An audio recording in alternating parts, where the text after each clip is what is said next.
it's insane. It's insane how sports mimics life, or should I say, life mimics sports. Either way, there's a synergistic element that exists between the two reference, sports and life. Here in Houston, Texas, I'm a Houston Texans fan, and I want to talk about the subject of C.J. Stroud and let you guys know how the patterns of life are better shown in sports. When the unexpected occurs, or when things that you could not have imagined start to occur, that's life, because none of us can dictate the future in life. Life and death is usually brought forth by the matter of the decisions we make. If we make certain decisions, it can lead to a path of death. And if we make other decisions, it can lead to a path of life. But the path of death and life isn't contingent upon you making a good or bad choice. There have been people who have taken the path of death by making good choices. And there's some that have taken a negative path and got life out of it. In terms of making a bad choice, heading on a path of life.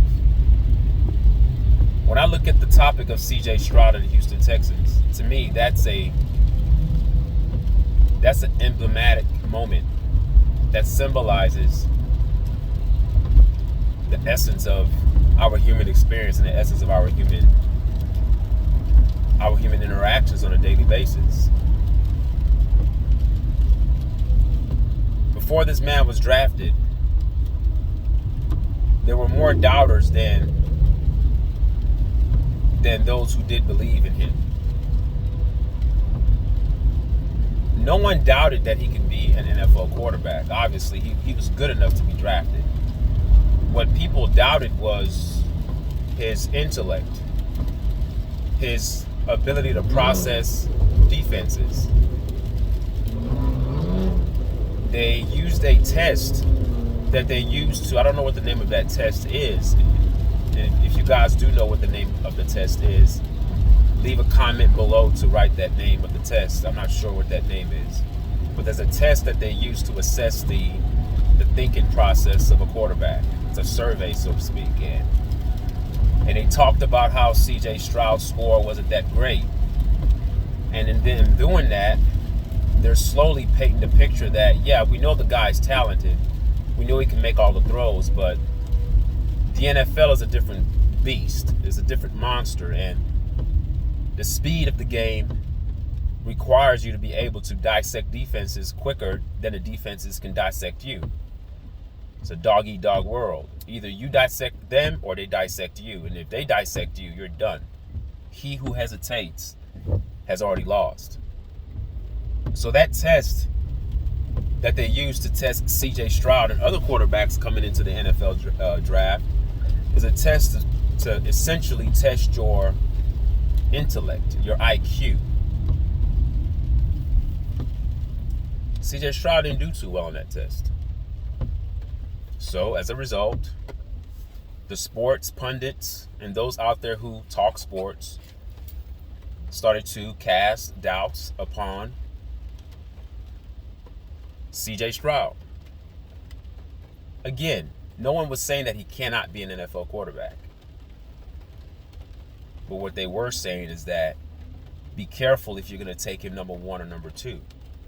Because if you're expecting him to come in and change the trajectory of your franchise, then you better make sure that this guy has the ability to process defenses and make quick decisions.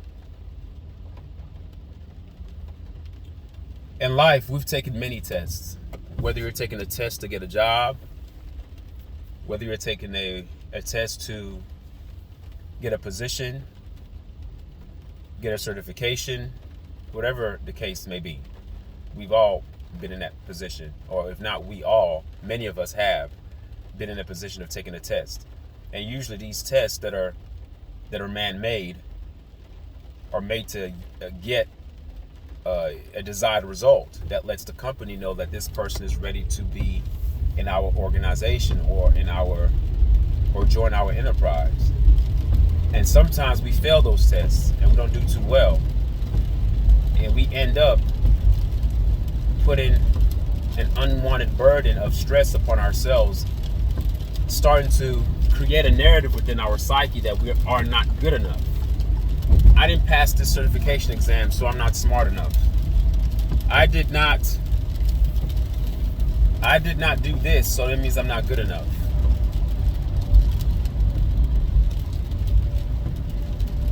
That was being done with CJ Stroud. The same thing that happens to us common people, commoners. You don't have to be an NFL athlete or a superior athlete. You don't have to be in a major sport. But this is when sports and life intertwine. It's an opportunity for life lessons to be learned from experiences that we see in life and in sports. So many times we in life we take tests that we don't do well. Sometimes we retake them and we still don't do well. And then an organization paints the picture that you're not good enough. You failed. You did not meet the mark. You did not meet the requirement to pass this exam. So therefore, you're not going to be given your certificate. So therefore, you're not good enough to work for our company. CJ Stroud doesn't do well on some test used to assess the IQ of quarterbacks. And so therefore, the sports experts and those who talk sports, who quote unquote know it all, and I say that sarcastically, they start to paint the picture of CJ Stroud not being a quarterback worth taking the risk in that high of a pick or even trading up to get.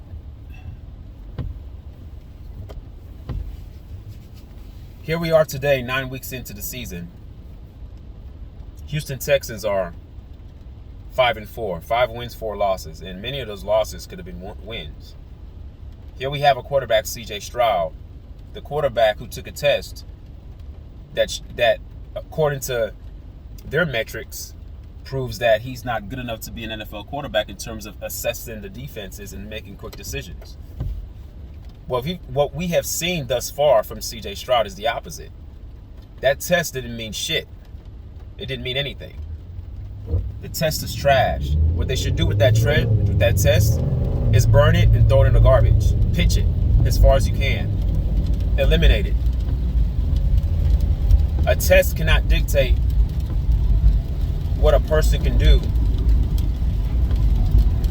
in real life situations. A test is great. It can help you, but it should not be the number one determinant factor of whether someone's good enough to do a job or not good enough to do the job. Sometimes you have to put somebody out there and let them just go and see how they process information in real time. Whatever the doubts that were being cast upon CJ Stroud are now being eliminated game by game. Processing defenses, I think that's a strong point. We can all say that, right? He's not dinking and dunking. He's not throwing just slants and throwing, screen passes all game. No. Houston Texans have said, no, we're going to put the ball in your hands. We're going to go as far as you take us. That's not something you give to a quarterback who you think cannot process defenses. He's the number one quarterback in the NFL right now for throwing the ball 20 plus yards. So he's not dinking and dunking. His average yards per pass are tops in the NFL right now. I'm not even going to mention the word as a rookie, because if I mention that, it makes it seem like I'm adding a disclaimer to put him in some special category. I want you guys that looked up to that damn test, analyzing the abilities of CJ Stroud, casting doubts upon his abilities. I'm not going to give you the he's a rookie part, because that's too easy. Let's just lump him in with the rest of the quarterbacks. Right now as we speak, I'm not saying he's the best quarterback in the NFL. I'm not saying that. But in terms of the way he is playing thus far after week 9 of the NFL season, I can make the argument that he's played the best quarterback play of all the quarterbacks in the NFL. He only has 2 interceptions and about 15 touchdown passes, if I'm not mistaken. If I'm wrong, please correct me on the comments. He's efficient with the football. He's making reads. Whatever that test said he could not do, he's doing the opposite. So this is a message to everybody. When I see what CJ Stroud is doing, I want you guys to never give up on anything that you want to do. Don't listen to what anybody says about you. Just keep on grinding. You never know where your grind will take you. Sometimes people say things are lucky. No. CJ Stroud is not lucky. This is back-to-back games that he's orchestrated game-winning drives. These are back-to-back games that he showed poise. As a matter of fact, this game was a little bit tougher to me because psychologically he just threw an interception before that game-winning drive. Do you know what that does to a young player, especially if he's a rookie? What that can do to you mentally when you throw an interception like that? And because of that interception, you end up giving up points because of that interception? That could be psychologically debilitating for a young player. He just puts on his helmet and says, let's go get it. And he drives his team down. Kick a game-winning field goal. Now, I know football is a team game. I'm not saying he's doing this all by himself. Of course, you need your blockers to block. You need your receivers to catch. But there's something special about CJ Stroud. And his demeanor, the comments after the game, the maturity, I don't think it shows. I think that's really him. He comes from a great family. He has great upbringing. He has a great upbringing. He's humble. He respects the game. He studies. Believe it or not, I know there's some kind of misnomer out there that white quarterbacks are just real smart and they study, and then black quarterbacks are just athletic and they just pretty much rely on their athleticism. That's not CJ Stroud. CJ Stroud is athletic. He can run more. He can run more than you guys think. He just chooses not to. You don't think CJ Stroud was listening to those naysayers about his damn score? You know how that makes someone feel who has an internal drive to be great? So when you guys are doubted in life, use that as fuel. Don't beat yourself up. It's not that you're proving your naysayers wrong. You have to prove it to yourself first. Someone says you're not good enough, prove it to yourself that you are good enough. And let the rest take care of itself. All right? No one in their wildest imagination saw CJ Stroud playing the way he's playing this year. No one. And that's life. There's plenty of you guys are in situations right now in life that no one thought you would be there right now. And you are there. Some of it is luck. A lot of it is hard work and being at the right place at the right time. And hard work. And a desire and a will not to ever give up. That's life, folks. Football is life and life is football. That's what they say is any given Sunday. The parity in football is analogous to the human experience, where a loss, people are losing games based on inches. You saw the Dallas game, not this Dallas game against the Giants, but the one before that when the Dallas Cowboys played the Philadelphia Eagles. We saw how that game went. It's a matter of inches. Dallas could have, should have won, but they did not win. That's how life is. There's a thin line between those who are deemed successful and those that are not successful. It's not because those who are successful are so much smarter than the ones that are not successful. Sometimes you just happen to be in the right place at the right time. It's timing. There are many factors that contribute to people's success. It's not always predicated on an individual.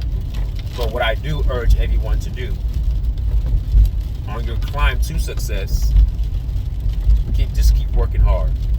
Keep grinding. Keep grinding. And it starts with taking care of your temple. taking care of your body. It starts there.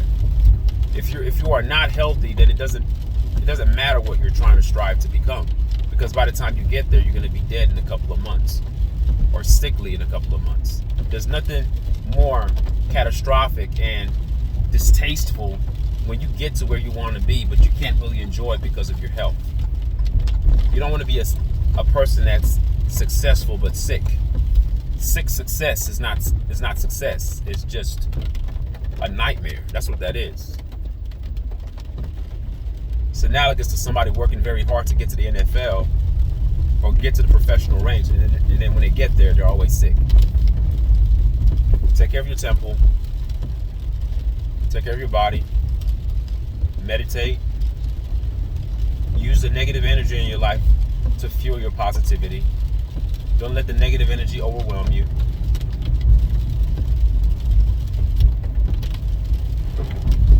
Just look at CJ Stroud, man. That is the story of the NFL this season. If CJ Stroud was playing for a New York team or playing for a team in LA, he would be the face of the NFL right now. But because he's in Houston, he's not getting that much recognition, and that's okay. I don't even think he needs that. I think the way he's wired and the humility in which he plays with, it fits the town of Houston. It fits us. Well, great things are happening here in Houston, but it doesn't need to be overhyped. As a matter of fact, I would prefer it be underhyped, and I would prefer it that we fly beneath the radar, because we understand when people are put on the radar, you become the target of everyone. Now, people know about CJ Stroud, the insiders of the NFL, those who are hardcore NFL followers. We know what he's doing. But in terms of mainstream media pushing the narrative of how great he's been this year as a rookie, no. Of course, sports guys are saying it, but it doesn't have the push and the influence from mainstream media. Not yet. Not yet. And as a matter of fact, I don't want it to. I want it to continue to be this way. Subtle dispersions of his greatness. We don't need it to be announced in full-blown coverage everywhere. But it's amazing what he's done. And you guys are amazing. No matter what you've gone through, continue to push. Continue to push. Even if you've made bad decisions that have put you back, continue to push. Continue to push. Continue to move forward. Somehow, some way, people may believe in luck, but hard work sometimes produces luck. It produces luck. When you feel good and you're taking care of your temple, as I stated earlier, and you're meditating, and you're focused on the positive things, and you're taking every negative circumstance as a way, and you meditate on that. You embrace the negative situations and use that as the fuel to make you better, because you need that. The negative energy is needed to propel you to greatness. There's no one who's great. There's no form of greatness that didn't face a high level or a high degree of negativity or obstacles or barriers that try to impede their progress to success. It can't happen. Jordan is not Michael Jordan if he did not face obstacles in his life. LeBron James, anybody who's great, you need the opposing force. You need something that's almost greater than you. Then when you overcome that greatness, then you become great. CJ Stroud is overcoming the negative narrative that was trying to be painted on him. They tried to paint a portrait of what kind of player that he would be based upon an exam, based upon some quarterback test. A quarterback test that doesn't really tell you what you are doing in the game. It doesn't tell you how you were processing things. It doesn't put you in a situation when you are in live action, when the bullets are actually flying. No test can assimilate that type of experience, but yet they use these tests as a way to categorize these quarterbacks as being smart enough to play the position or not. That's what it's about. That's what it's about. Do not let a test define who you are. Anybody. You are more than a test. You are more than a test. You are more than a test. Thank you guys for listening.